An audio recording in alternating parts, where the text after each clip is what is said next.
Question 11. Kieran has 13 workers he can use for a job. He knows that 6 workers will take 14.5 days to complete the job. Show that Kieran has enough workers to finish the job in less than 7 days. Well, the key here, if we think about workers and days, we're starting with 6 workers. As we increase the number of workers, we're going to decrease the number of days, and this is going to be in proportion. The easiest way to think about this is if I were to double the number of workers, it would halve the number of days required. So on the left here, I would be multiplying the number of workers by 2, which for the number of days would be the same as dividing by 2. And so if I want to complete this with 13 workers, to get from 12 to 13, I need to multiply by 13/12.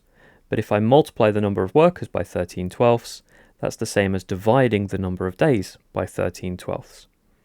And we can do this on our calculator to get a value of 6.69 and so on. The key bit of information from this 6.69 though is that it is less than 7. And so since it is less than 7, 13 workers would certainly take less than 7 days.